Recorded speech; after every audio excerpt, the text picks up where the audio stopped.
Agora sim, já estamos gravando. Podemos começar, prof. Helena? Sim. Então, tá bom. Boa noite, pessoal. Boa noite a todos, boa noite a todas. Para nós é uma alegria estar com todos vocês aqui nessa noite, Dia dos Professores, né? Estamos começando um trabalho de professores, né? Que é o trabalho de estudar, de pesquisar, de contribuir, né? De compartilhar e socializar conhecimento. Então, gostaria já de iniciar essa fala dando parabéns a todos os professores e professoras que aqui se encontram. Bom, o minicurso, este projeto, né, é muito especial para nós, por dois grandes motivos. O primeiro é porque representa o start do nosso grupo de estudos, né, que vai ser liderado pela professora Lena, o GEPETO, que nasce com o propósito, né, de dedicar a várias questões voltadas para o texto.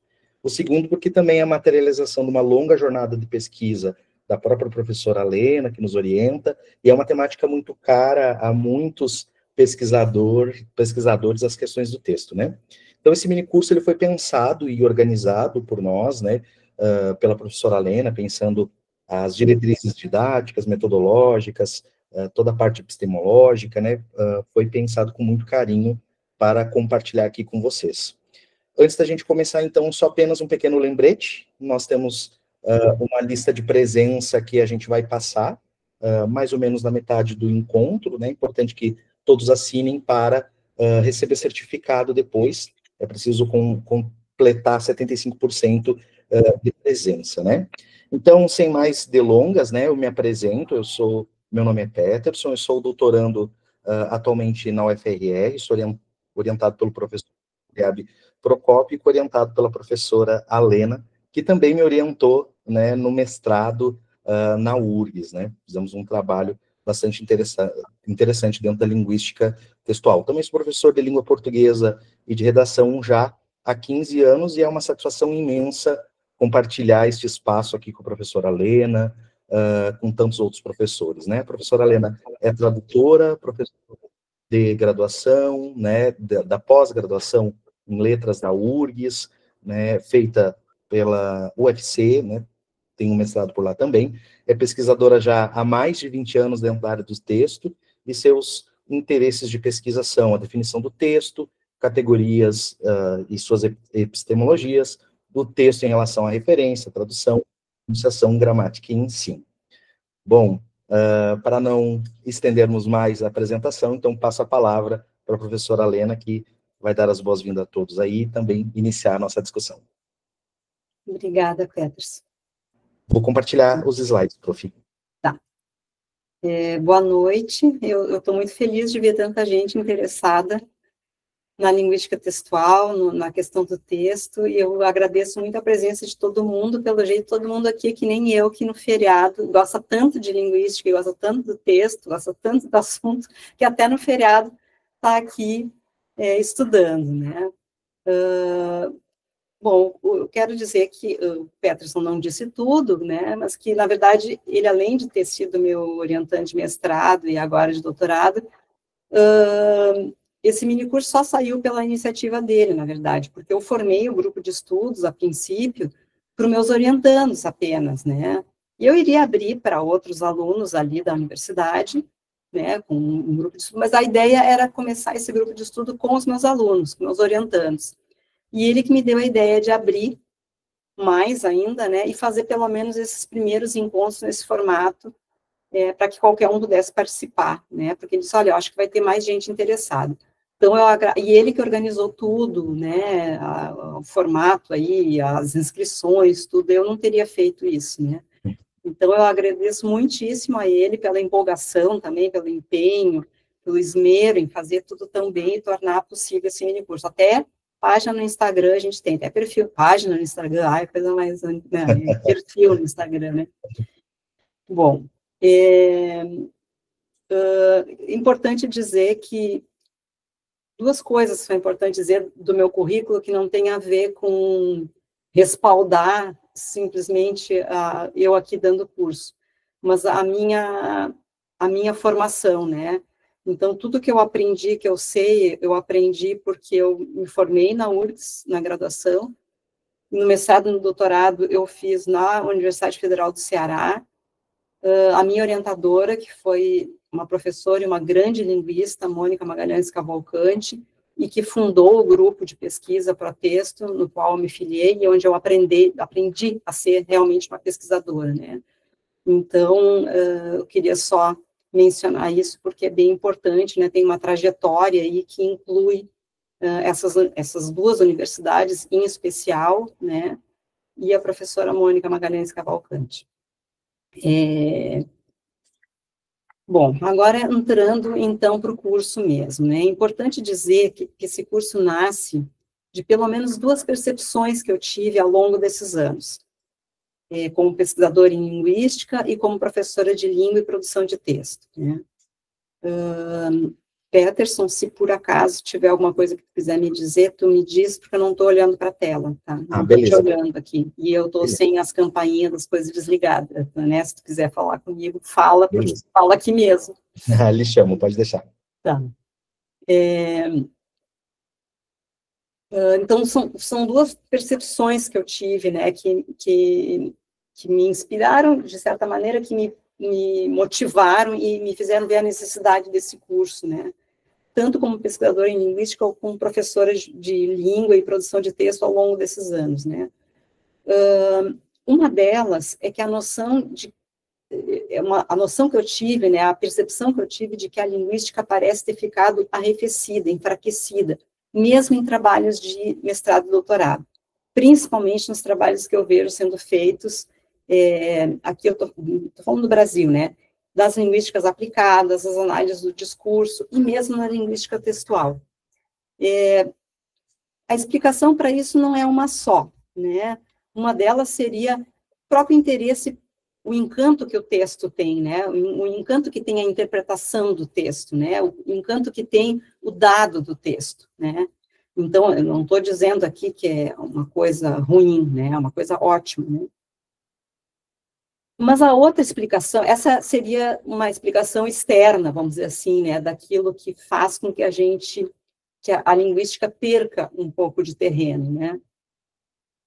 A outra delas é que dentro da própria linguística teve uma certa recepção de Saussure, que foi o pai da linguística moderna, que foi lido como tendo retirado o sujeito da linguagem, ter reduzido a análise linguística apenas ao que é sistemático na língua, e várias coisas que vocês já devem ter ouvido falar, né, das dicotomias, do dualismo, né.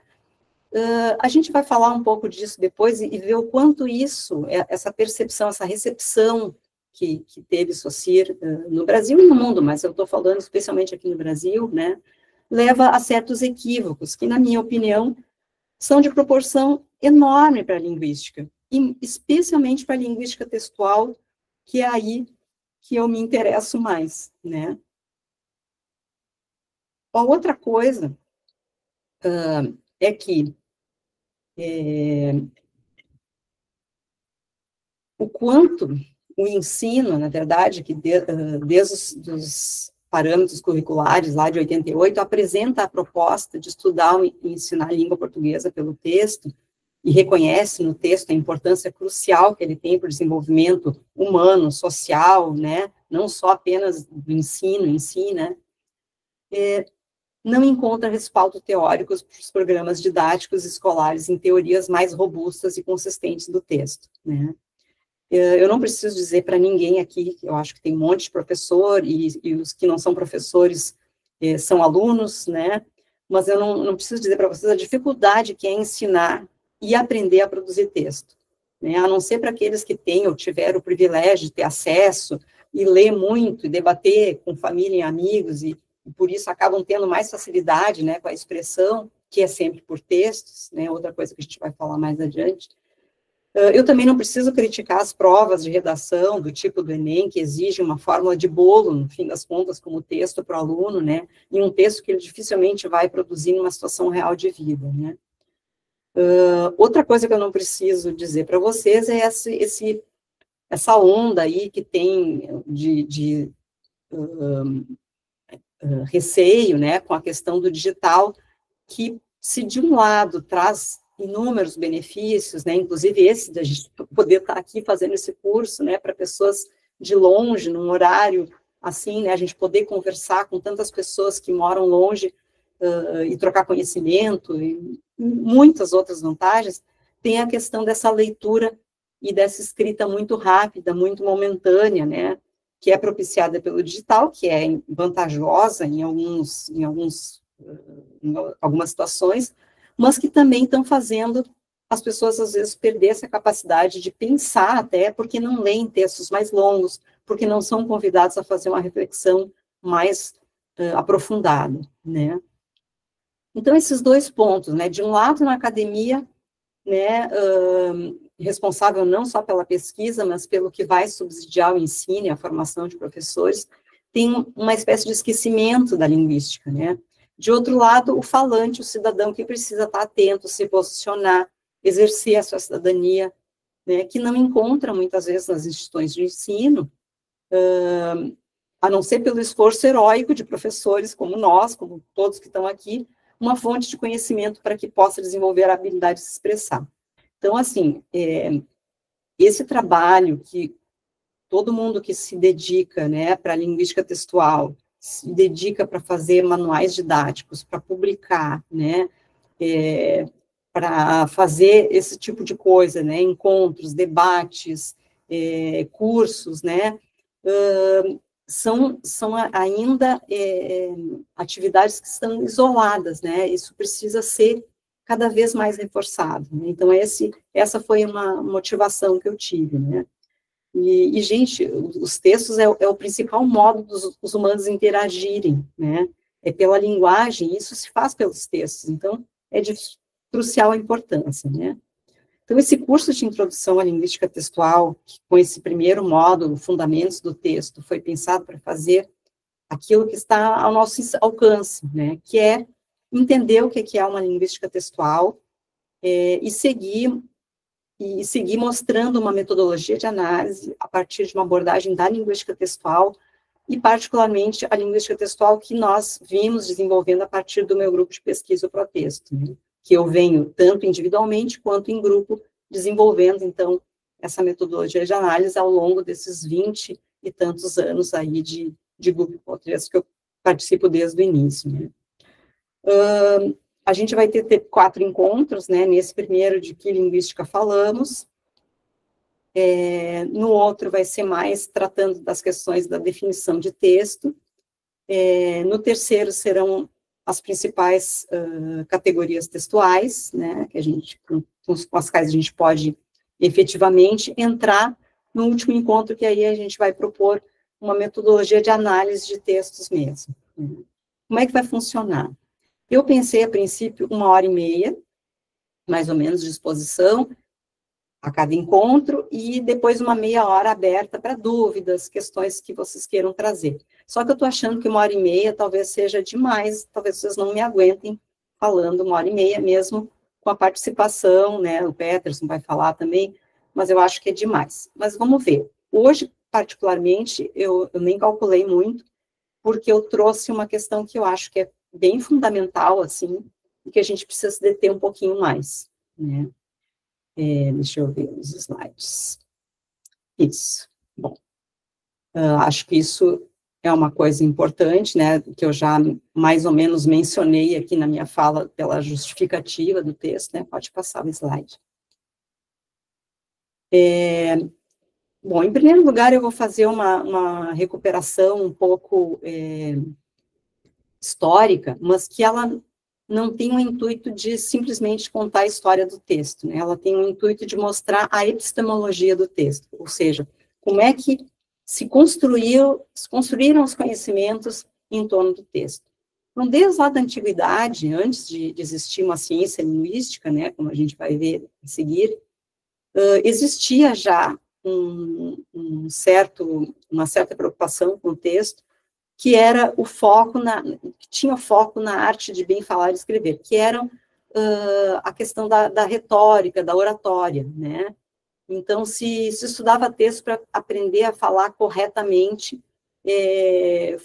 tomando por modelo a língua desses grandes poetas, dos grandes oradores, né? Esse era o estudo do texto, ainda que se tenha tido vários insights, né? Vamos usar uma palavra bem moderna para falar de uma coisa muito antiga, né? Mas já se tinha aí alguns princípios interessantes, né, que até hoje são válidos, né? Como a questão da abertura e do fechamento dos textos, depois a gente vai ver isso na definição de texto, como a questão de que a própria estrutura retórica, né, dos textos que até hoje valem, né, para certos tipos de texto, para certas situações. Então, a questão da composição dos textos, então, tem várias coisas interessantes aí, contudo, o foco deles era essa coisa mais normativa, né? Então, daí não se extraiu tanto quanto se podia, né, sobre o texto, porque o foco era outro, né? E vejam que uma coisa que é bem importante, e que já aparece aqui, né, na minha fala, o que é histórico e o que a gente ultrapassou no sentido da gente ter ido adiante, não quer dizer que seja descartado, né? A gente conserva aquele conhecimento que vai se acumulando, né? E muitas vezes, no caso da linguística, no caso do texto, a gente precisa recuperar, voltar para essas bases, né? Porque ela vai ficando esquecida por causa dessa tendência que a gente tem de olhar sempre para o que é mais novo e o que é mais evidente, né? Mas a gente precisa, às vezes, fazer essa recuperação do que passou, não para ficar lá, né? Isso era uma coisa que quando eu discutia com a Mônica, muitas vezes ela falava, sim, né, Helena, mas não é voltar para ficar lá, é voltar para ir adiante. Eu digo, sim, voltar para ir adiante, né? Não é para ficar no passado, né? É dar um passo atrás, ver o que tem lá para dar um passo adiante, né? No Renascimento, o texto tinha acabou perdendo um pouco, né? A gente pode dizer que teve um enfraquecimento do texto no Renascimento. Se vocês lerem lá esse texto, né, que era base para esse encontro de hoje, né, da linguística textual, eu falo um pouquinho mais sobre isso, né? Não muito, mas falo. Sobre essa questão de que por que no Renascimento é uma coisa histórica, né? O latim perdeu sua força, porque acabou, né, o Império Romano, as nações começaram a se formar, e as novas línguas começaram a ser praticadas no dia a dia. E aí eles precisavam muito da gramática das línguas, para aprender essas novas línguas, para começar a se comunicar, né? E acharam que o texto, então, se eu tivesse frases corretas, né, se eu tivesse uma boa gramática, eu conseguiria fazer texto, porque seria um empilhar de frases, né? Foi uma primeira, quer dizer, foi um pouco um retrocesso em relação à antiguidade, que já pensava o texto não só como um empilhado de frases, mas, ao mesmo tempo, avançou no sentido de, bom, a gramática também é importante, né? E todo mundo, né, precisa aprender. Então, tem algumas perdas, mas tem alguns ganhos, né? Todo mundo precisa aprender, então vamos popularizar as gramáticas, vamos escrever gramáticas, e o texto as pessoas vão aprendendo, porque se saberem gramática, vão saber texto, né?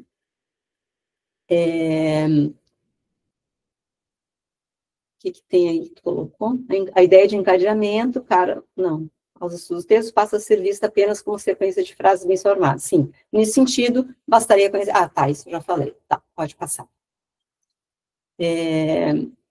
O termo texto, então, vem do latim textos, né, coisa tecida, trama, metáfora, para explicar que o texto reúne esses elementos diversos, né, e até muito diferentes, né, díspares, inclusive, e os converte em um todo entrelaçado e organizado. E justamente essa reunião de coisas diversas é o que vai nos causar muitos problemas até hoje, né? Para definir o texto e para estudar o texto, e é por isso que a gente está sempre estudando e se aprofundando e buscando categorias para explicar, né? Essa às vezes a descrição geral, assim, a definição geral, ela parece muito boa, né? Mas se a gente for explicar aquilo, a coisa complica, né? Mas ainda assim é válido, né? E depois, no Renascimento, a questão de que a ideia de texto é substituída, então, por esses estudos gramaticais das línguas, né, a ideia de encadeamento, que era cara aos estudos do texto, então, lá na Antiguidade, passa a ser, aí que está o retrocesso, né, passa a ser vista apenas como sequências de frases bem formadas, né, e o conhecimento gramatical é igual a escrever bons textos, pode passar. Bom, aí chegamos rapidamente, né, no ponto aqui, que é a consolidação da ciência linguística, né? Pode passar. Assim, essa questão, né, do que seria a ciência. Essa é uma discussão, a gente não vai fazer aqui, né, mas é que só para que eu quero chamar a atenção para vocês. A ciência é importante. A ciência da linguagem, a ciência linguística, ela não é uma ciência com outras, né? Enquanto a gente não pode comparar a ciência linguística com a matemática, com a física, com a botânica, né, que é o exemplo que até que Saussure dá. Por quê? Porque esse objeto dessas outras ciências naturais ou exatas, o objeto ele está dado, né? E se cria uma metodologia de observação desse dado que é empírico. A língua não é bem assim, né? A língua tem a gente não tem o objeto língua para observar. E a gente não tem instrumentos, por exemplo, na física, na química, eu tenho microscópios, né? Para astronomia, eu tenho uma luneta, ele até dá esse exemplo, o Saussure, né? E para a língua, o instrumento que a gente tem é a próprio falante que usa a língua, né? Então, eu tenho aí, tem teses sobre isso, tem, até se vocês tiverem interesse, tem o Jean-Claude Milner, escreve sobre isso, outros, o Chomsky escreve sobre essa questão da ciência como da ciência da linguagem, né? Só para vocês saberem que, às vezes, a gente fica, ou até para defender a ciência, né, diante de outras pessoas que dizem, linguística não é ciência, porque se diz qualquer coisa, se pode dizer qualquer coisa, tem várias linguísticas, como é que é esse negócio, né? Mas existe, se vocês quiserem se defender melhor sobre isso, eu posso indicar leituras também, mas a gente não vai se deter nisso. Só aqui eu queria chamar a atenção para o fato de que a ciência linguística ela é uma ciência diferente de outras ciências, né? Aí tem essa citação aí, falando sobre essa questão de que existe um objeto, né? E por isso que a gente pode determinar como a ciência linguística é uma ciência. Pode passar, que eu já vou dizer diretamente como é, né? Por que a gente considera... por que o Saussure é o pai da linguística moderna, né? Ele propõe um método de análise a partir da observação do funcionamento sistemático da língua, né? A língua possui um conjunto de conceitos fundamentais interrelacionados que formam a base da sua teoria. O conceito de língua, linguagem e discurso, apoiadas, ele fala em fala, né? Ele não usa, até usa discurso em alguns momentos, mas aparece no curso de linguística geral, em primeiro lugar, fala, que seria, né, em outros momentos, discurso. Apoiados nos conceitos de signo linguístico, significante, significado, esses vários conceitos aí que vocês já ouviram falar, que são ferramentas para a gente entender o que é a linguística. Vamos entender agora como se constitui, antes disso, né, ainda falando da questão da ciência linguística, né, que se constitui em torno dos fatos da língua e passou por 3 frases. Isso ele mostra, lá eu indiquei, né, a leitura dessa parte, na introdução do curso de Linguística Geral, onde ele diz visão geral da história da linguística, né, é a introdução, capítulo 1. No meu, aqui na minha edição, é página 7. Ele vai falar, então, das várias fases dos estudos da linguagem, né, da gramática, da filologia e da gramática comparada, né? Então, isso também é interessante da gente ver que ele era dessa época, né, da época em que os estudos linguísticos ou eram gramaticais, ou eram filológicos, ou eram da gramática comparada. Então, a genialidade dele está em transpor, e ele diz como que ele transpõe isso, né, nesse capítulo, para fundar, então, uma reflexão que é a origem da nossa linguística, né? Pode passar. Outra coisa que ele também, em relação às outras ciências, né, mas que é importante, é que a linguística mantém relações estreitas com áreas como a etnografia, antropologia, sociologia, psicologia, fisiologia, filologia, mas se diferencia delas por ter a língua como objeto central. Enquanto que para as outras ciências, a linguagem é importante, né? E, ao mesmo tempo, enquanto que para o estudo da língua, essas ciências também são importantes, a linguística tem como objeto a própria, o objeto central, é a língua, né? Pode deixar ainda. Enquanto na ciência a linguagem aparece apenas como documento ou instrumento auxiliar, na linguística ela é estudada em si mesma, como fato social dotado de método próprio e características específicas que a tornam uma ciência autônoma. Pode passar. Agora vem uma questão muito importante. Ele diz, né, o Saussure, é preciso colocar-se primeiramente no terreno da língua. O que isso quer dizer? Isso é bem importante, porque isso também, em vários momentos, essa citação é usada para depor contra o Saussure. Na verdade, é uma coisa bem importante, né? Vocês já devem estar se pensando, estar se colocando ali, né? Antes eu queria falar uma coisa sobre essa questão da definição da linguística, da língua, né, como objeto da linguística. Vocês já devem ter ouvido falar de o ponto de vista que constrói o objeto, que está lá na página 15, na minha edição aqui, que é no capítulo 2 da introdução, no capítulo 3 da introdução, objeto da linguística. Ele fala isso, né? Uma afirmação que se aplica, na verdade, a toda referência, né? Quando a gente faz referência, a gente diz, né, na teoria da referenciação, lá na linguística do texto, que se constrói, né, a partir de quem referencia, né? Mas o que Saussure estava dizendo quando ele especificamente, quando ele disse ao ponto de vista que constrói o objeto, tem a ver com o fato de que, para se observar um objeto do ponto de vista linguístico, é preciso que seja esclarecido qual é esse ponto de vista, pois existem muitas concepções de língua e de linguagem, e é por isso que ele começa, né, delimitando o que é língua, né? E quando ele diz, então, é preciso colocar-se no terreno da língua, o primeiro aspecto de ele ter dito isso, dele ter usado essa expressão, é exatamente esse, é o fato de que é preciso definir língua, né? E isso, depois vocês vão ver, é que vai dar origem a várias linguísticas, porque para cada linguística vai ter um ponto de vista sobre o que é língua, né? Pode passar.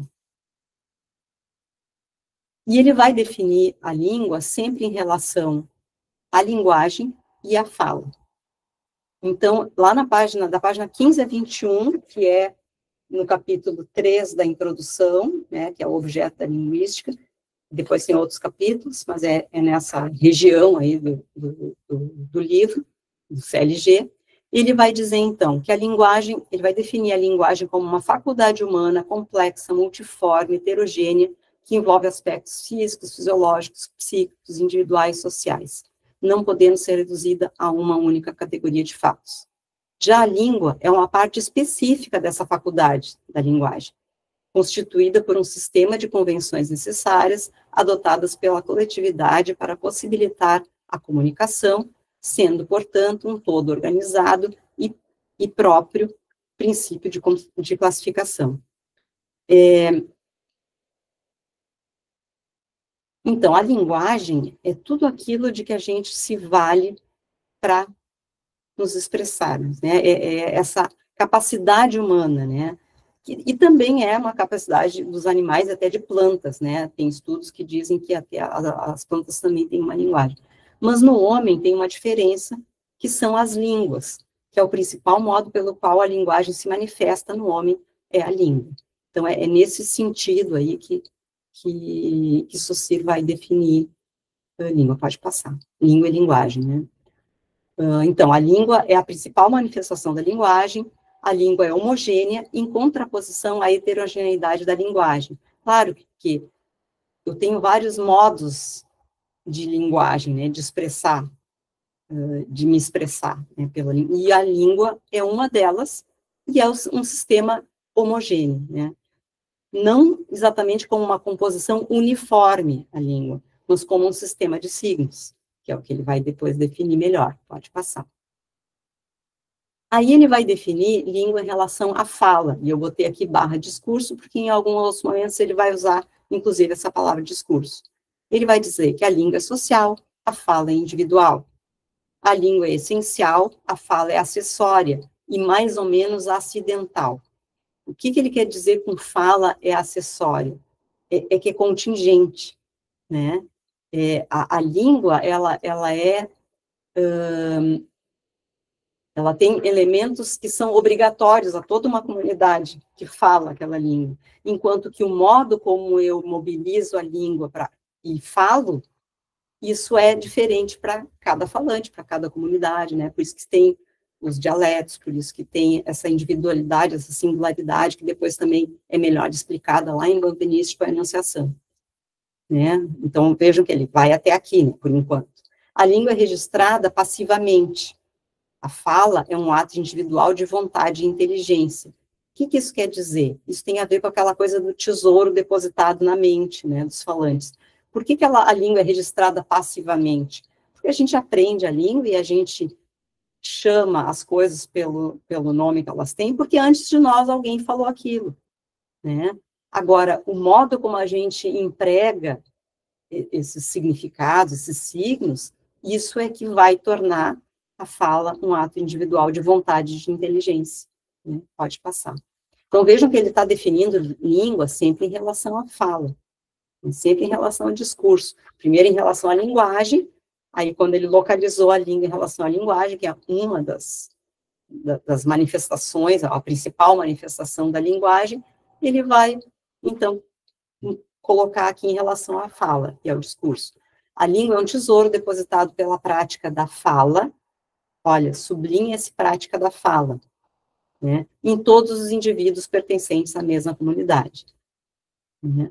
O que ele está dizendo? Depois ele vai dizer na nota sobre o discurso, a gente vai ler no outro encontro, a nota sobre o discurso, em que ele vai mostrar ainda melhor essa relação entre língua e fala, né? Porque a língua, ela só existe com vistas ao discurso, é o que ele vai dizer lá, né? É a prática da fala que faz com que, ao longo do tempo, a língua se deposite, né, como ele diz aí, né, nos indivíduos que pertencem à mesma comunidade. A gente compartilha, né, da língua. Pode continuar. Antes de passar, prof, para o próximo slide, o Isiel nos traz uma questão, levanta uma questão interessante, né? Saussure considerava a língua, mas rejeitava a fala, objeto de estudo da teoria como pragmática e análise do discurso.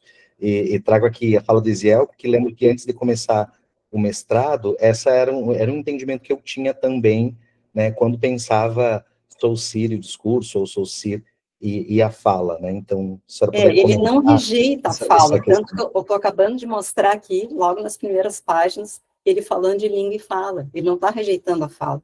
A gente já vai chegar lá. Pode deixar que tu não vai ficar sem a tua resposta. Com outorgar a ciência da língua seu verdadeiro lugar no conjunto de estudos da linguagem, situamos ao mesmo tempo toda a linguística, isso é a fala dele. Todos os outros elementos da linguagem que constituem a fala vêm por si mesmos subordinar-se a esta primeira ciência, e é graças a essa subordinação que todas as partes da linguística encontram seu lugar natural. O que ele está fazendo aqui? Ele está dizendo, de novo, reafirmando por que a gente precisa colocar-se primeiro no terreno da língua, né? Ele está dizendo que todas os outros estudos, todas as outras linguísticas se subordinam à língua, né? Porque, claro, é a partir da língua que a gente fala também, né? Embora a língua só seja possível porque existe a fala, né? Bom, pode continuar. O curso de Linguística Geral define o que é linguística e o faz em função do conceito de língua, relacionando a linguagem e a fala discurso. Porém, não é raro nos depararmos com a equivocada leitura de que Saussure desconsiderou o discurso e a fala em seus estudos. Língua, fala e discurso estão em relação complementar em Saussure. Isso aparece em vários momentos, né? Aqui eu só mostrei alguns. Então, assim,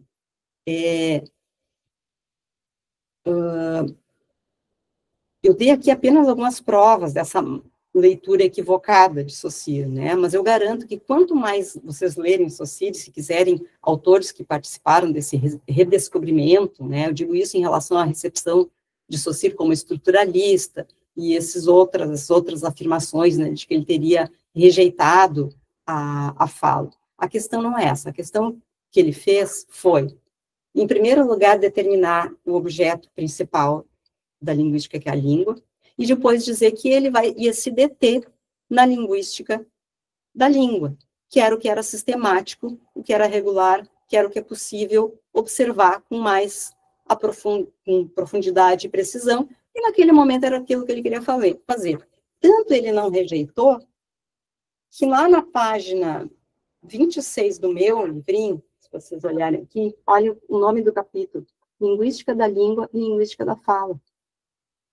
Ele fala aqui de como seria uma linguística da fala, inclusive, e em vários outros momentos, porque ele sempre volta para essa relação, né, da língua, um discurso da língua com a fala. Só que ele está preocupado em tratar das coisas da língua, que era o que naquele momento a reflexão dele estava ali, né? Ele não rejeitou a fala, né? E ele deu, na verdade, ele deu terreno, né, e propiciou o terreno para que os outros que vieram depois dele passassem a formular e estender e criar essas novas linguísticas, né? Ele funda a linguística com possibilidade para as linguísticas, incluindo as do discurso, linguística da fala, como diz ali, como é o lugar de uma linguística do texto, por exemplo, né? Já que a gente considera o texto numa relação indissociável com o discurso. Então, essa relação entre texto e discurso vai ficar mais clara ainda mais adiante, né? Quando a gente vê as categorias textuais e a própria definição de texto, que é somente considerado como tal numa situação concreta de comunicação, que é discursiva. Então, é uma leitura equivocada. Eu vou mostrar só aqui para vocês alguns livros em que vocês podem achar mais material para isso, porque o minicurso não é, né, para a gente ficar falando só de Saussure, era só para mostrar para vocês que a base linguística continua sendo em Saussure, por dois motivos. Em primeiro lugar, pela própria fundação da linguística. Só é possível falar em linguística por causa de Saussure. Só que a linguística que a gente faz é adiante, né? A gente não fica só na língua como sistema, a gente vai para a língua como em funcionamento, né? A gente vai para a língua em uso, como a Mônica gostava de dizer, a língua em funcionamento. Eu tenho aqui, olha, um livro que foi lançado em 2016, nos 100 anos, acho que era 100, do Saussure, que é Saussure, o texto e o discurso, com vários artigos de vários autores brasileiros e de fora do Brasil, falando sobre como se encontra subsídio para pensar o texto e o discurso, né? Um livro com vários capítulos. Eu tenho aqui um livro do Carlos, com a organização do Faraco, que também fala do efeito Saussure, né? E dos 100 anos do curso de Linguística Geral também, com vários textos que mostram uma prospecção dos estudos linguísticos de Saussure, pensando também em texto e em discurso. A gente tem outras obras dele, além do CLG, mas mesmo no CLG a gente encontra bastante coisa. Eu tenho também, para indicar para vocês, um livro do professor Valdir, meu colega, que é a recepção de Saussure e Benveniste aqui no Brasil, que explica um pouco de por que a gente tem essa ideia. Eu também aprendi na graduação, assim, né, que o Saussure estava obsoleto, que ele tinha rejeitado, a fala, então não servia, né. Não é isso, ele centrou, é como dizer, por exemplo, é como dizer que nós, da linguística textual, rejeitamos a língua, porque nós não fazemos uma linguística da língua, mas nós não rejeitamos a língua, né? Nós incluímos a língua e vamos adiante, a gente fala da língua em funcionamento, né, nos textos, né, dos usos discursivos, né? Então, quer dizer, no caso, inclusive, da língua, ela é essencial, né? A linguística da língua é essencial para a gente pensar a linguística textual, né? Só que a gente tem que pensar ela nesse outro patamar de análise, que é ela em funcionamento, não apenas mais ela como sistema, embora a gente precise, sim, dominar a língua enquanto sistema, né? Senão a gente não consegue estudar o texto, não consegue nem ler nem falar, se a gente não souber a língua, né? Muito menos ensinar. Então, isso é uma coisa importante que depois vai ter uma relação com a questão da relação entre texto e gramática também, que a gente vai falar mais adiante. Então, esse seria um assunto que daria uma tese, daria vários encontros, né? Mas eu vou só deixar essa sugestão de leitura, então. E é por isso que eu insisto na ideia, né? Porque se a gente faz uma linguística textual, aliás, se existe uma linguística textual, é porque existiu Saussure, e agora eu vou acrescentar o Benveniste, né? Porque eles nos deram os fundamentos para pensar a língua, como ela funciona nos textos, que é como a língua se converte em discurso, que, aliás, foi esse passo adiante fundamental que Benveniste deu, né? E é por isso que o Adam, a gente também vai ler, né? O Adam recupera, ele diz lá, recomeçar de Saussure e Benveniste, a gente vai ver por quê.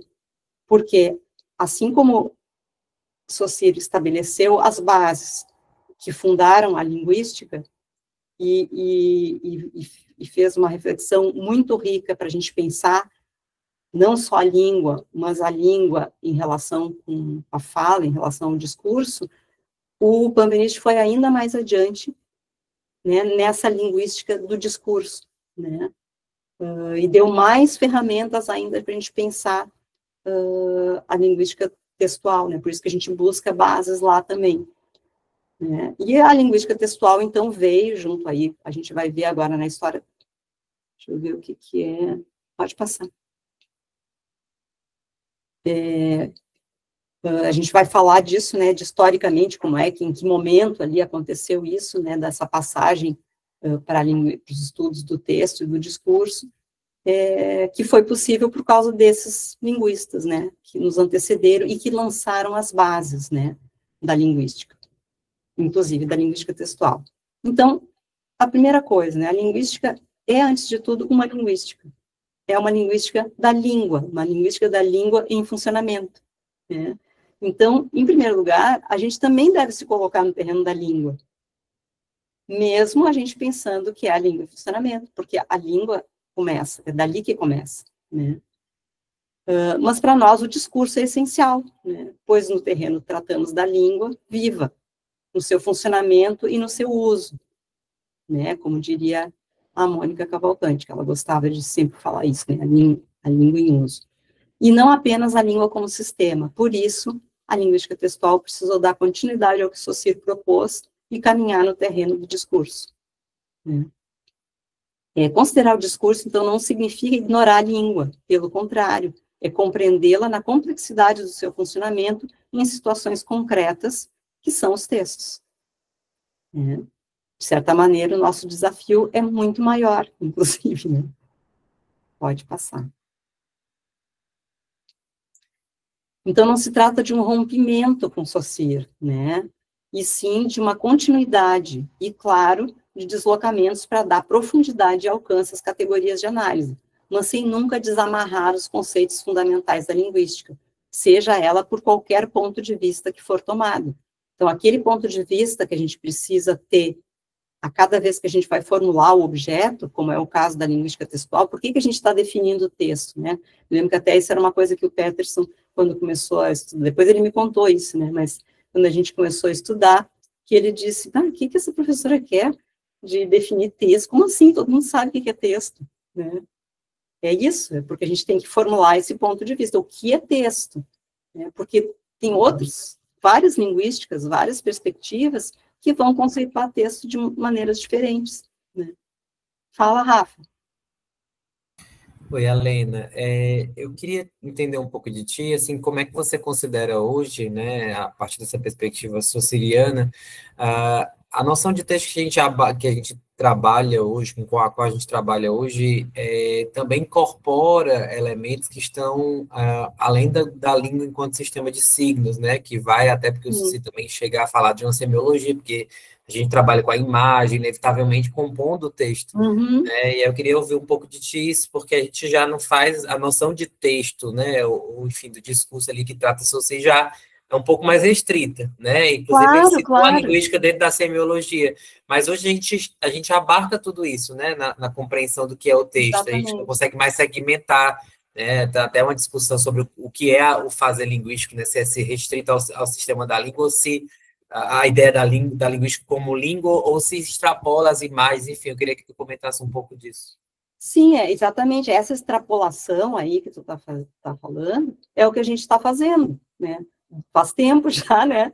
E a gente já chegou, inclusive, em lugares bem interessantes, né? Bem bons. A gente já tem um bom instrumental, um aparelhamento metodológico para analisar texto, porque a gente fez isso, né?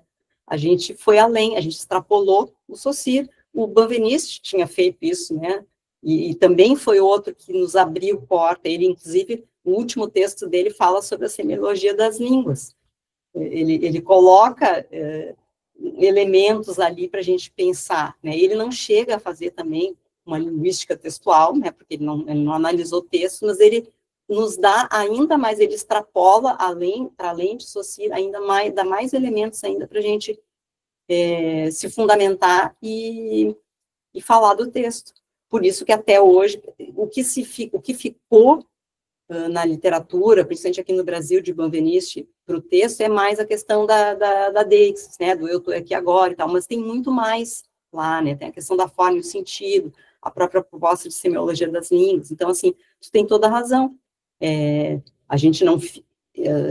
esses conceitos que Saussure tinha lá, quando ele falou de língua e de fala, são bem basilares e bem rudimentares, né? Porque ele não deu continuidade a isso, porque ele se fixou mais na questão do que era sistemático. E a gente, na virada, não só nós, né, hoje em dia, mas desde lá de que houve a virada linguística, que a gente vai falar depois, que alavancou os estudos do texto e do discurso, a gente vem extrapolando essa linguística, né, para alcançar o discurso. Perfeito, é isso aí mesmo, né? Como a gente faz isso, aí também, ó, a gente vai falar um pouquinho mais disso no outro encontro, né? Por enquanto, eu só queria mostrar que esse primeiro fundamento, né?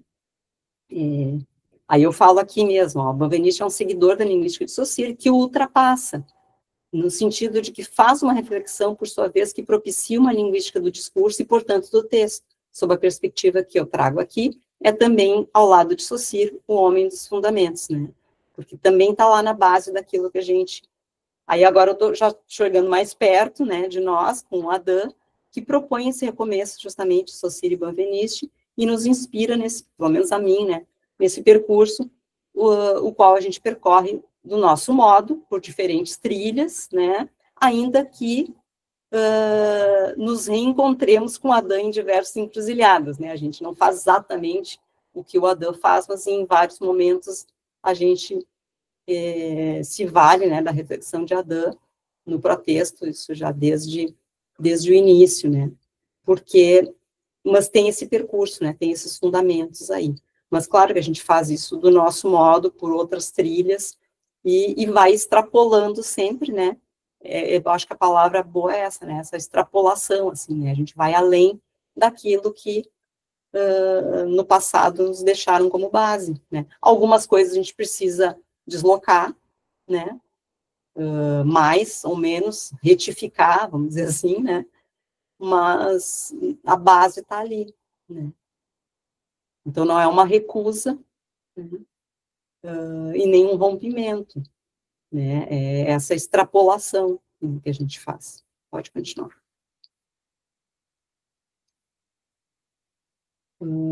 Pode passar. Isso que faz, então, a gente falar que tem muitas linguísticas, né? Isso que eu acabei de dizer, quer dizer, esse ponto de vista, a gente já falou bastante sobre isso, pode passar. Aí a fotinho, aí o Cosério, aí só para... a gente nem precisa falar do Cosério, era só para dar um exemplo, né, de um linguista textual que foi o primeiro, que se tem notícia, né, a falar em linguística textual, né, o termo era em alemão, mas foi o primeiro que cunhou, assim, né, porque se falava em outros estudos e tal, e ele falou linguística textual. Então, era só para ilustrar aí, e, na verdade, apesar de ele ter apesar não, ele cunhou esse termo, mas não quer dizer que aí toda a linguística textual se originou a partir de Cosério, não, né? No próprio protexto a gente toma alguns princípios, aqui e ali, que na verdade meio emprestados já de Adam também, que também se vale de Cosério, mas a gente não faz a linguística textual igual a que o Cosério faz. Tem gente que se vale de Cosério, aqui no Brasil mesmo, que mobiliza a teoria do Cosério para analisar textos, né? Mas era só para mostrar, só exemplificar, né, que tem várias linguísticas textuais, né? A nossa, a que eu estou propondo aqui é uma em específico, né? E até, prof, antes de entrar, né, nessa discussão dessas várias linguísticas, gostaria de compartilhar um privilégio meu, né? Quando a gente pensou o minicurso, eu tive o privilégio de basicamente escolher as temáticas e pedir, prof, fala disso, por favor. Prof, fala disso, por favor, né? Então, é interessante aqui que uma das discussões que nós tivemos, né, pensando no minicurso, do porquê discutir essa questão de ciência, por que falar que há uma ciência que vai dar suporte, que é o pilar, que é a base para a linguística que a gente faz hoje.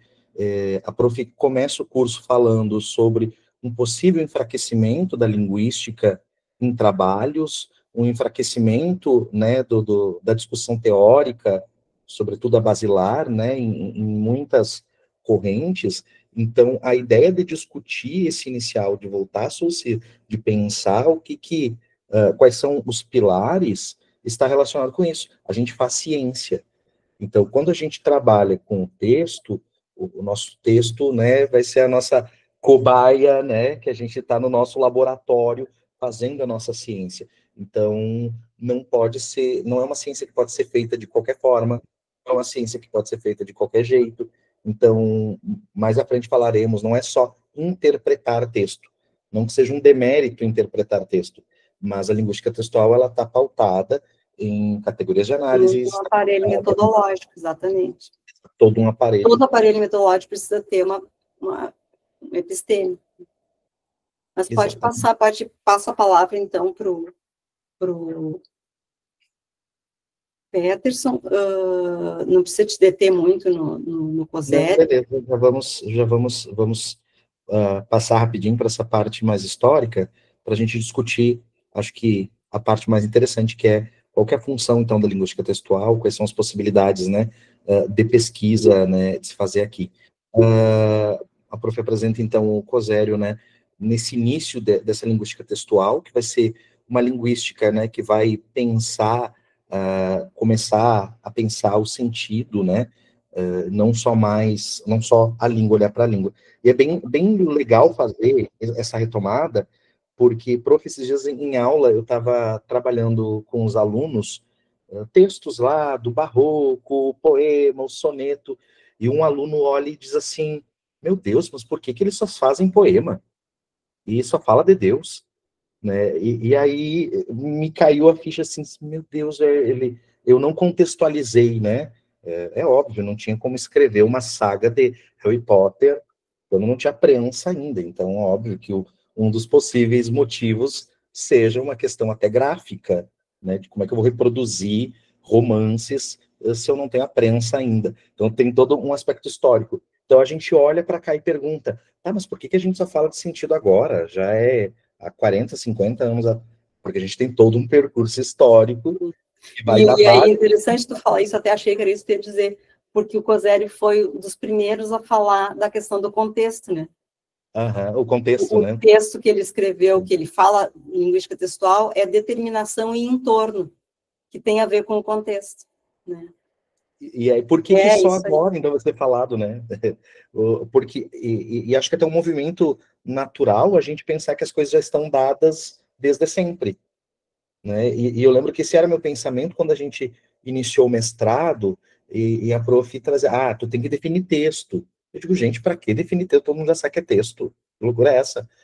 E aí, quando eu começo a estudar e entender que realmente há percepções, é um fenômeno, né, ainda em movimento, ainda em mutação, a gente começa a entender a importância de definir, conceituar, né, e entender que essa conceituação não é do nada. Assim como lá no Barroco produzia-se mais poemas por um possível motivo gráfico, por que que aqui a gente ainda precisa definir texto? Porque o nosso aparelho metodológico ainda é muito novo, é muito jovem. Não, e outra coisa, é preciso a gente se posicionar também, né? O que eu estou mostrando não é um curso de linguística textual de modo geral, é um curso de linguística textual a partir do ponto de vista que eu estudei, né, do percurso que eu tracei. Por isso eu dizer, não, nós não praticamos a linguística textual tal qual, nós que eu estou dizendo, meu grupo de pesquisa, né? Então, essa abordagem que a gente pode passar só um pouquinho atrás. Não, o seguinte, não, mais para frente. Para frente? É naquele lá da linguística, não, mais para frente, onde tu estava, lá no Cosério. Aí. Desculpa. Tá, aqui? Não era aí, mas tá. Não, aí. O Cosério, a fotinho do Cosério aqui? Era o Cosério, não, também aqui, não. Ó, não, tá aí, ó. Não era isso. Pode continuar. Beleza. Então, povo, pensando, né, nessa questão de por que só agora, né, tão recente, se a gente pensar nessas mudanças de paradigmas com a virada linguística em 1967, a partir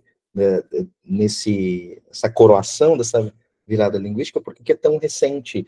Né? Novamente, a gente pensa em todo o percurso que a prof apresenta aqui, todo esse aparelho, toda essa epistemologia criada para poder fundamentar a ciência que a gente faz.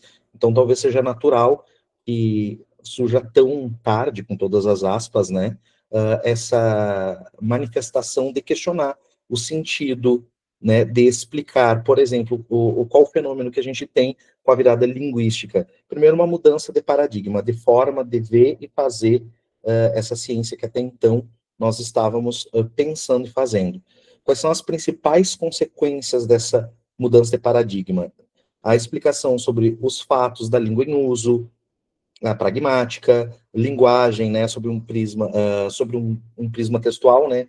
A gente não comunica só em frase, oração, não se resume a sintaxe.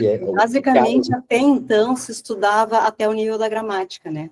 A grande crítica, assim, que surgiu ali, Jacobson, Todorov, foi dizer, olha, vocês estão só na língua, a gente tem que ir além da língua, né? A gente tem que ver o discurso, e a própria crítica ao Chomsky, né? Mas, na verdade, isso é uma coisa importante. Muitas vezes aparece, assim, que o movimento que surgiu para a linguística textual, para a linguística do discurso, seria contra o estruturalismo, contra o gerativismo. Não é contra, é para ultrapassar o limite da frase. Uhum. Então, não é jogar fora o estruturalismo e o gerativismo, é ir além. É ver aquilo em funcionamento nos textos, nas comunicações, né, na comunicação, né? Essa que é a grande questão. Então, não é, de novo, não é negar o estruturalismo, o gerativismo, e sim ir adiante. Olha, essa teoria é muito bacana, mas ela só vai até a frase.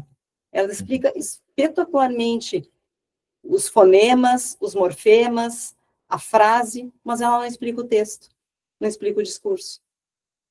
Por isso que a gente precisa da linguística textual. Essa que é a grande questão da virada linguística. Foi aí que caiu a ficha. Mas, e outra coisa, aqui está uma data, né? 1967. Não é assim que em 1967, nossa, deu uma virada linguística e todo mundo Ninguém mais fez outra coisa, né? Não, esse nome apareceu em 1967, mas foram vários movimentos aqui e lá, né?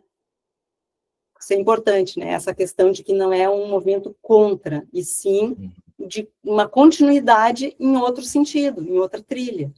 E nem de abandono, né? Porque, tipo, agora não pode mais fazer, então, trabalho, né, nessa perspectiva da metodologia, não é nada disso. É só que, para dar conta do texto do discurso, a gente precisava de uma outra linguística. Né? Exatamente. E pensando nessa outra linguística, nasce aqui uma nova possibilidade de pensar categorias, né? De pensar e analisar. Já que a gente está falando de ciência, e a ciência vai ser, né, esse movimento que tem por às vezes, prioridade, pensar categoria, pensar em classificação, pensar em organização, né, e formas de se organizar, isso também vai estar presente aqui dentro dessa discussão do texto. Pensando numa perspectiva rapidamente histórica aqui, dentro desse progresso histórico que a gente tem das discussões, das teorias, a gente tem principalmente 3 grandes perspectivas, que seria a primeira, a transfrástica, a segunda perspectiva, a cognitivista, e a pragmática. São essas 3 grandes perspectivas de pensar as teorias e começar a desenvolver teorias, né, para olhar para o texto, né. A primeira, que seria a transfrástica, é, de fato, a primeira que inicia, né, a discussão, com foco nas relações entre as frases em sequências que configuram uma unidade coerente, ainda pensando nessa unidade frase, como a frase 1 se relaciona com a frase 2, né, e como isso promove ou não promove a questão do sentido, a questão da coerência, principalmente, os estudos bastante voltados para pronominalização e substituições lexicais, né, dentro da coesão, e aí a gente vai ter como uma referência aqui no Brasil, Guidoricó, professor Guidoricó, Marcuski, né, trabalhando a questão transfrástica, a questão da coesão, acho que são nomes bastante fortes, ainda nos materiais didáticos, né, que ainda trazem essa discussão, mas a gente também vai além dentro dessa perspectiva, porque a gente vai ter, então, cognitivismo, que vai ser baseada nas ideias e nas competências textuais, pensando no falante, quais são essas competências que o falante tem, né, para promover a textualidade, né, entender, compreender. Os famosos fatores de textualidade, né, aparecem aqui, né, que até hoje a gente fala. Que é bastante forte ainda esses estudos, né.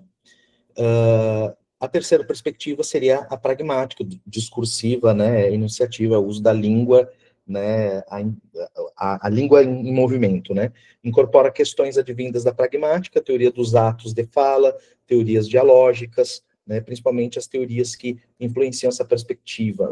Quem mais influenciou essa perspectiva? A gente tem Bakhtin, Benveniste, Jacobson, né, são autores que vão discutir bastante essa discussão discursiva. E até hoje são influências ainda, né?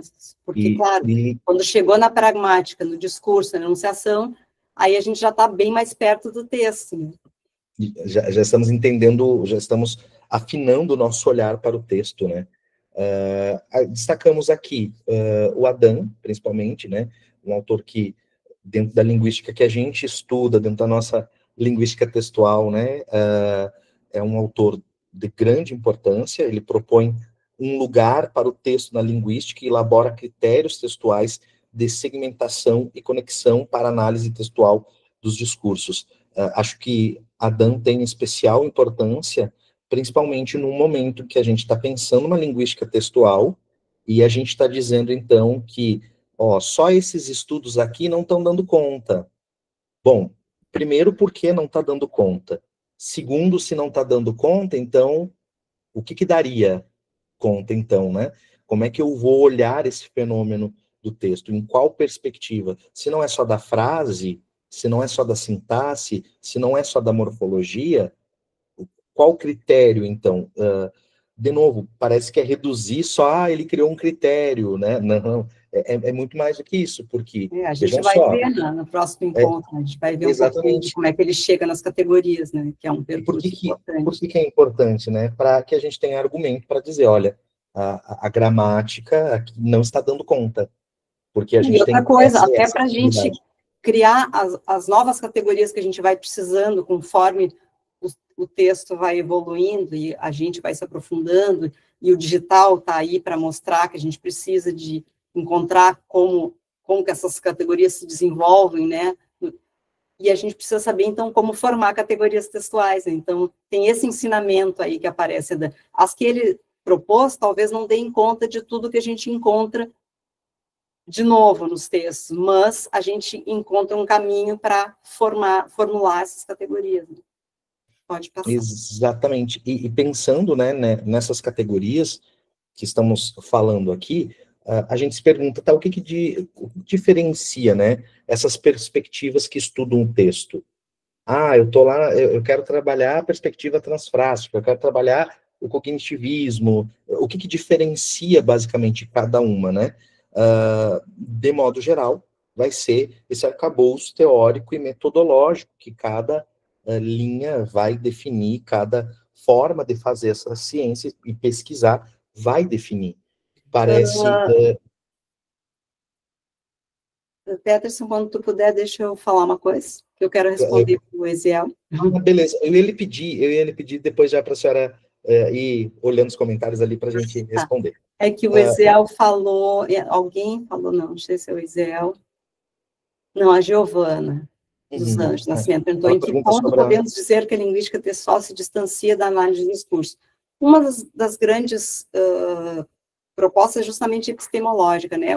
A linguística textual tem o texto como objeto de estudo, e a análise do discurso, o discurso, né? Então, a gente considera que texto e discurso são indissociáveis, mas são elementos distintos, né? Enquanto que, para a análise do discurso, o texto nem seria materialidade linguística, né? Tem uma série de questões, mas, basicamente, é a questão do objeto, é o ponto de vista, né? Que para a análise do discurso é o discurso, e para o texto é o texto, justamente, né? É o ponto de vista lá, o início, né? Aí o Eziel disse que, na verdade, a linguística textual também é uma... Não é uma perspectiva da análise do discurso. A linguística textual, ela pode ser considerada dentro de uma linguística do discurso, mas a análise do discurso é uma linha, né, uma corrente de pensamento, tem a análise do discurso francesa, tem agora a análise do discurso digital, né? Não é uma perspectiva da análise do discurso, até porque são objetos diferentes, né? E sim, existem várias teorias da análise do discurso, e tem várias linguísticas textuais, né? E o que diferencia isso, né, prof, e é um detalhe que eu aprendi muito com a senhora, e ouvindo muito na URGS também, outros professores falar, a importância da gente definir muito bem um quadro epistemológico, né, porque daqui a pouco a gente vai misturando, estou trabalhando com a linguística textual de Adam, né, porque que já é importante dizer a linguística textual de Adam, que a gente vai entender que o Adam vai partir do Saussure Benveniste. Então, eu não posso, às vezes, misturar teóricos que vão brigar dentro do texto, né? Ou a briga não é nem aparente, é nos bastidores. Ou que, não que contradiga, mas que tenham perspectivas diferentes. Sim. E analisam o objeto em perspectivas diferentes, né? Sim, a Carolina está dizendo que ela percebe que a linguística textual é uma teoria que permite o diálogo com outras análises, como o funcionalismo. Sim, sociolinguística tem toda a razão. Existe esse diálogo da linguística textual com outras ciências, com outras linguísticas. Por quê? Porque, claro, o texto, ele envolve múltiplos aspectos, né, que a gente precisa beber dessa fonte, né, de outras ciências. Mas a gente sempre centra, né, as nossas análises a partir do texto, né, de uma linguística textual. Essa que é a questão. A gente tem esse diálogo, né, com outras ciências, com outras áreas, com outras linguísticas, inclusive com a análise do discurso, mas o ponto de vista da gente é sempre o texto, né? A gente sempre vai pensar como é que o texto manifesta, né, como é que o texto funciona em relação àquelas categorias, aqueles aspectos, né? Essa que é uma coisa importante. E de novo, a gente bate nessa questão, né, do que vai diferenciar uma área da outra é método e metodologia. São duas palavrinhas que aparecem muito, tem que aparecer nos artigos, né, quando a gente escreve, dentro de uma reflexão científica, e inclusive com muita frequência confundido, o que é método e o que é metodologia. Então, o método é a ferramenta específica, é a técnica que a gente usa para pesquisar, né? A metodologia seria uma abordagem mais ampla, não vamos nos deter aqui na diferença entre os termos, mas é para a gente entender que dentro da linguística textual, nós temos uma metodologia, um método de pesquisa bastante específico, inclusive é o tema do nosso último encontro, né? Esse foi o que eu mais perturbei a prof. Helena, né, para trazer para nós, prof, vamos discutir como é que é a metodologia de pesquisa dentro da linguística textual e por que às vezes, a gente precisa abrir mão de algumas outras ideias para seguir uma linha, né, metodológica. Então, basicamente, é isso que o ponto principal que vai diferenciar essas correntes é o quadro epistemológico. Por isso, a importância de voltar para a base, olhar lá na base e vir de lá. E então, amarrar o método lá. Né? Por isso que não é obsoleto. Amarrar não no sentido de ficar preso lá, né? Mas partir de lá, né? A partir de lá, exatamente. Eis a importância, então, da gente sempre voltar à ideia do fundamento, o que fundamenta esse pensamento, o que dá bases para eu poder falar ou não isso ou aquilo.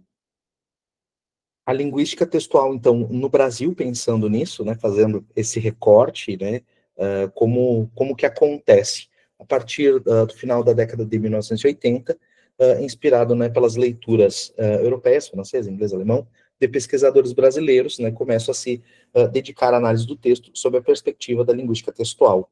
Então, os pioneiros aqui no Brasil, nós vamos ter a professora Guido Aricó e o professor Marcuski, né, que foram os principais responsáveis pela introdução da linguística textual.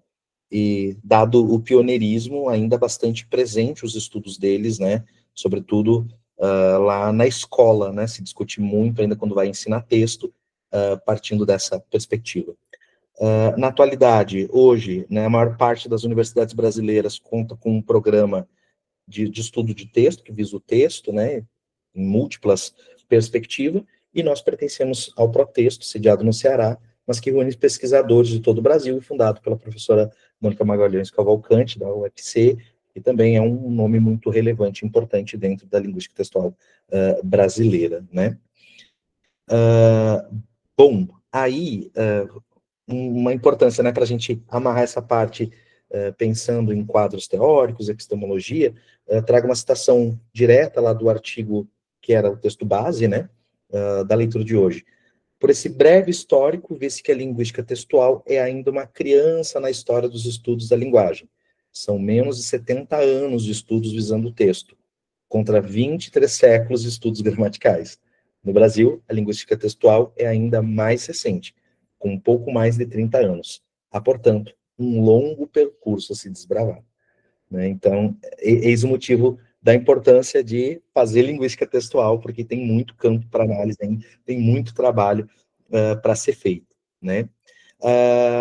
Com isso, pensando o texto de hoje, né, a gente faz a pergunta, qual que é o objetivo da linguística textual? E aqui a gente pode pensar com mais propriedade e profundidade, que pesquisa eu posso fazer, né? Você que professor, que trabalha com texto, quais são as possibilidades que você pode pensar de pesquisa, né? A linguística textual estuda o texto por si só e como elemento central, o texto como um elemento central.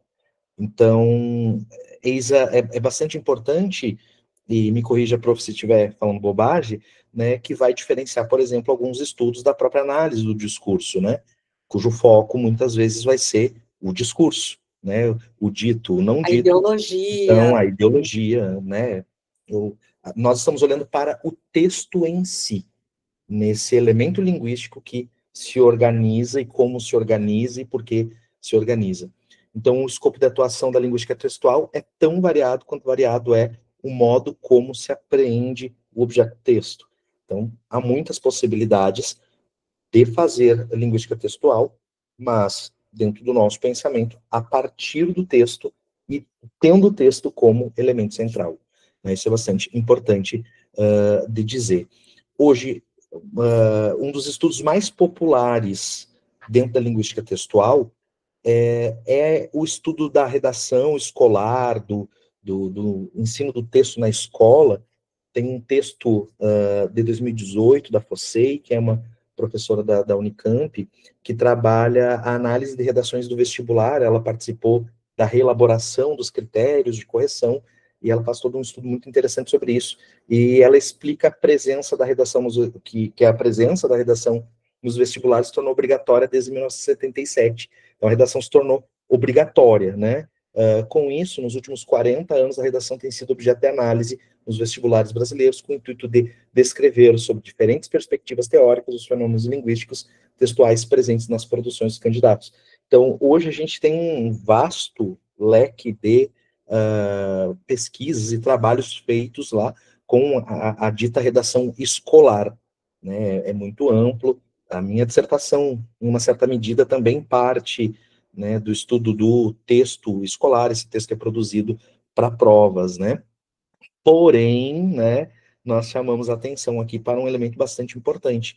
É preciso, em primeiro lugar, fazer uma advertência, já que muitas vezes a linguística textual é tida como uma mera aplicação de modelos de análise e de correção, o que enfraquece o alcance, inclusive para o próprio ensino da pesquisa nessa área. Então, assim, a linguística textual, ela não se reduz à ideia de a gente pensar avaliação de texto e, sobretudo, o que se entende por avaliação de texto no vestibular, na escola ou em concursos de vestibulares. A linguística textual, ela vai muito além disso e o objetivo é realmente ter o texto como objeto de análise e não critérios de avaliação de texto. Então, a prof. Faz essa ressalva no artigo e bastante importante. Comentários, prof?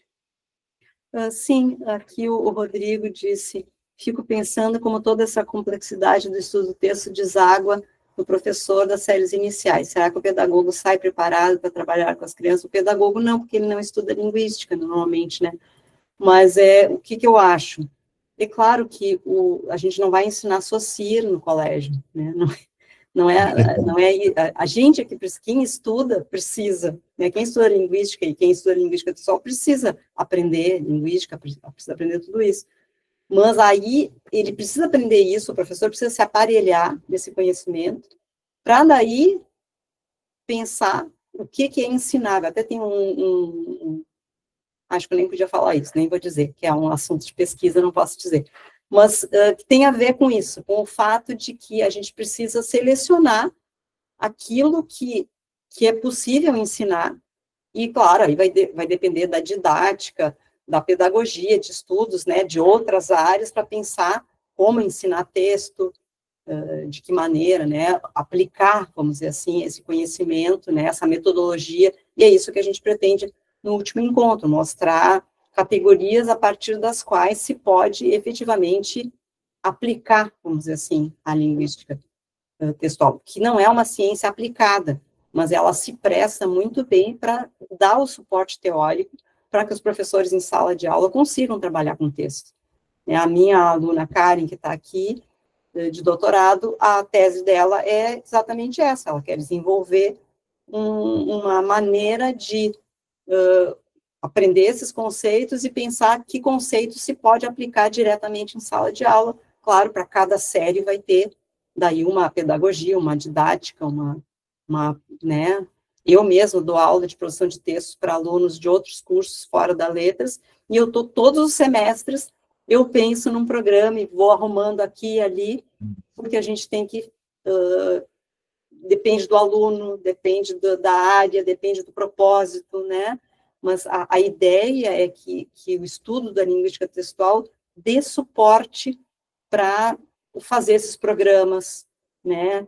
Para subsidiar o material didático, né? Mas não é diretamente isso, não vai lá chegar e ensinar SOCIR na sala de aula, claro que não. Isso é para essa compreensão aí, é claro, para toda pessoa que se interessa para saber o que é linguística como ciência, em primeiro lugar, mas com o professor ele precisa ter essa base, né?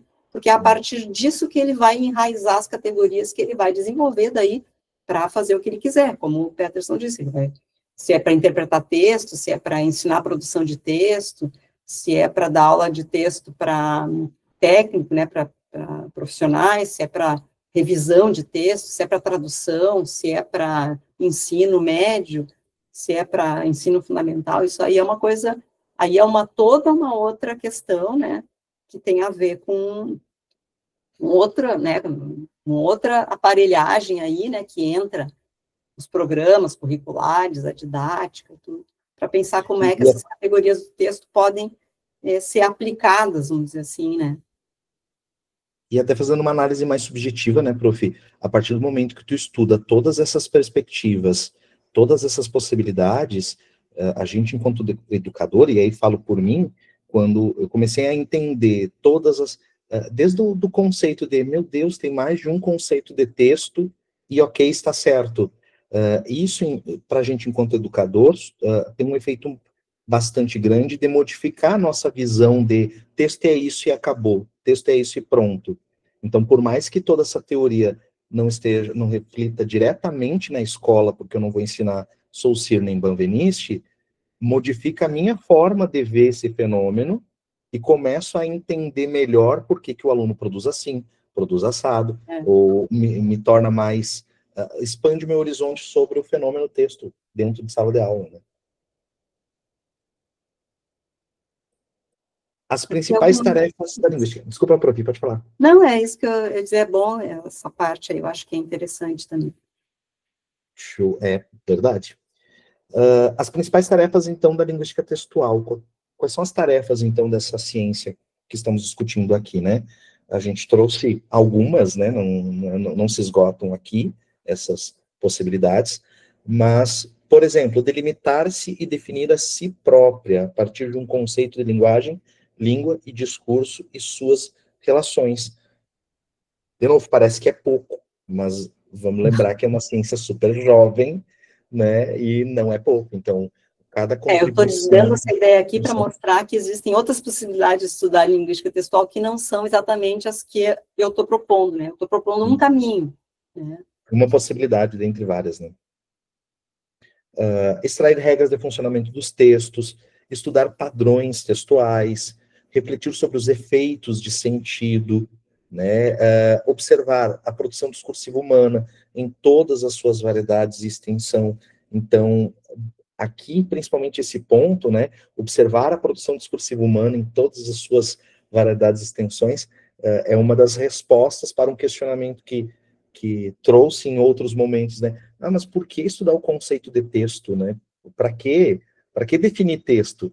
Ora, se a gente está falando de um objeto que a gente vai analisar e que a gente vai fazer ciência, a gente precisa ter uma definição, e que não vai ser só uma. Por quê? Porque a produção discursiva humana vai ter uma variedade. Ela envolve o oral, o escrito pré-digital, o digital, né? Sim, meu Deus, né? Toda a tecnologia que interfere nessas interações humanas, né? E não estou falando não imaginava o Twitter, né? Digital também, né? A gente tem, já teve antes disso a escrita, a invenção da TV, do rádio, tudo isso foi mudando, né, as comunicações, e a gente agora está vivendo uma época de ainda transformações mais marcantes, né?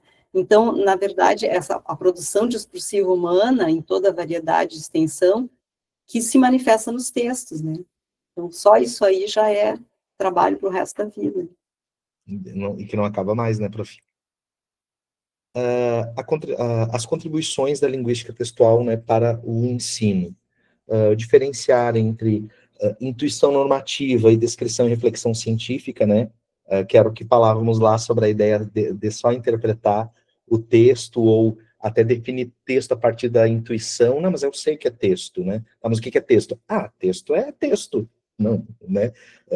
Não, e a questão da norma também, né? De esquecer um pouco a questão da correção e pensar no texto como manifestação de ideias, né? Porque é isso, né? Daqui a pouco a gente acaba esquecendo, a gente está tão preocupado ali com o acento, com a vírgula, e esquece que é uma manifestação de ideia, né?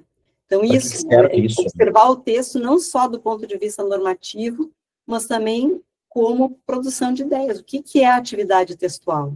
Né? Isso é uma coisa bem prática aqui, que a gente pode pensar amanhã para dar aula, né? Exato. Essa questão, né? E claro, a linguística textual vai dar mais subsídios, né?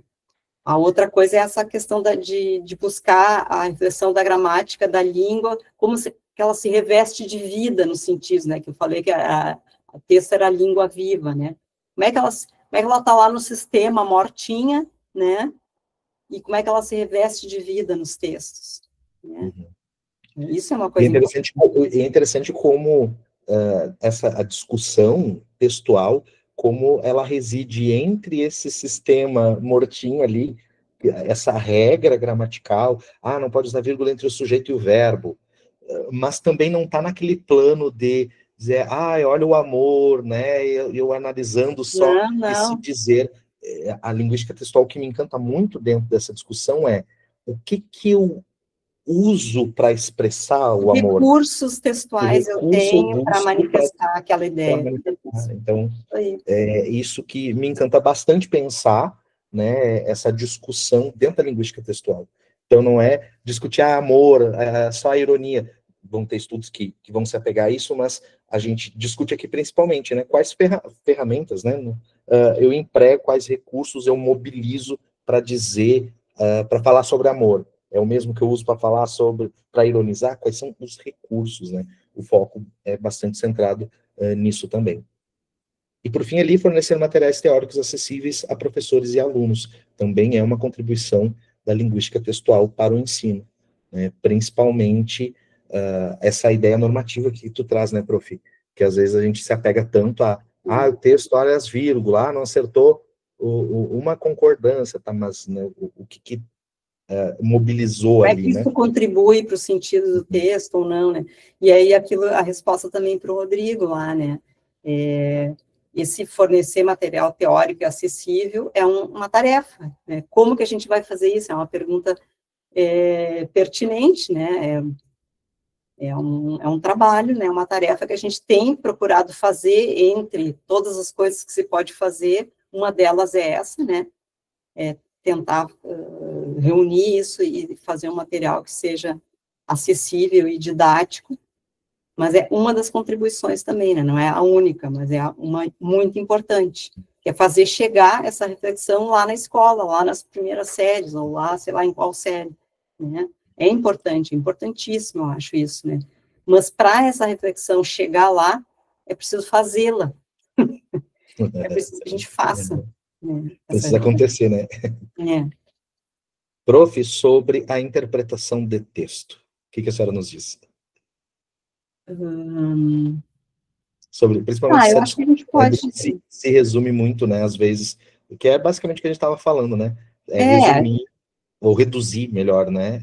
Às vezes a linguística textual se reduz, né, a essa questão de interpretar o texto, né? Mas não, o centro da linguística textual na verdade, como os sentidos são produzidos, né? Que recursos a gente tem, né, linguísticos, discursivos, que são efetivamente textuais, que compõem o texto, que compõem os sentidos dos textos. É isso que a gente vai mostrar nos outros encontros, né? Como é que a gente chega nessas categorias, né? Que mostram como que a gente compõe os textos, né? Não só qual o resultado do texto. A interpretação do texto seria como se fosse o resultado, né? Um resultado. A gente vai usar como que a gente chega nesse resultado. Essa que é a grande preocupação da linguística textual, né? Eu gosto muito da metáfora de pintar uma tela, né? A interpretação de texto é você olhar a tela pintada ali já, com a paisagem, a imagem, né? A interpretação de texto, eis o resultado. A linguística textual, ela trabalha muito na mistura das cores, que pincel eu uso, né? Que pincelada eu dou, que técnica de pincelada eu uso para fazer essa imagem, né? Deixa eu passar aqui para... Acho que nós encerramos, né? Penúltimo slide, ó. Tem só esse mais um. Perfeito. Estudos possíveis a partir, então, de uma linguística textual, né? A gente também vai ter várias possibilidades, várias formas, né, de estudar e pensar, desde a gramática, o texto e argumentação, a tradução, né, o texto digital, a própria definição de texto, e no nosso próximo encontro, essa definição de texto vai ser bastante discutida, para a gente entender por que né, é um conceito que quando a gente agarra, ele foge mais um pouquinho, né, porque é difícil, né, conceituar texto. Não, mas a gente não vai deixar fugir, não. A gente tem um conceito bem bom de texto, não tem nada de deixar fugir. Segura ele, mas ele tenta fugir, ó. Produção de materiais didáticos, né, de modo geral. Então, a linguística textual, ela pode não só contribuir com todas essas áreas, mas produzir bastante conteúdo e conhecimento sobre, né? Então, são muitas possibilidades, né, de estudos dentro da área. Para saber mais, prof. Quer falar um pouquinho dos livros, prof?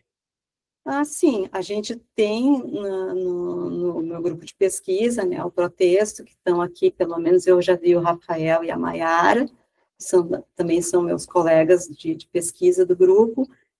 A gente tem, ao longo dos anos, a gente tem feito traduções de autores importantes, esse Referenciação foi o primeiro que foi feito, que deu origem praticamente ao grupo de pesquisa do Protexto.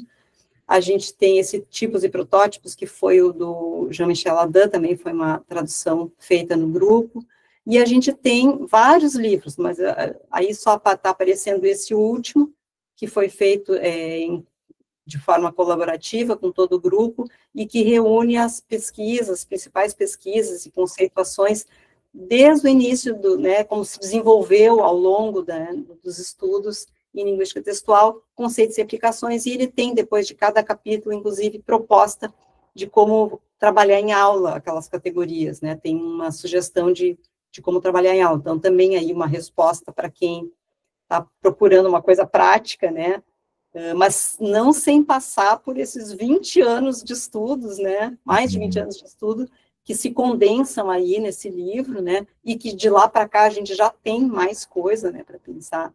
Então, assim, na verdade, a gente tem que pegar num momento, né, e aquelas categorias que a gente já tem uma base, né, para elas. Por isso que eu disse, não é tão escapante, assim, esse conceito.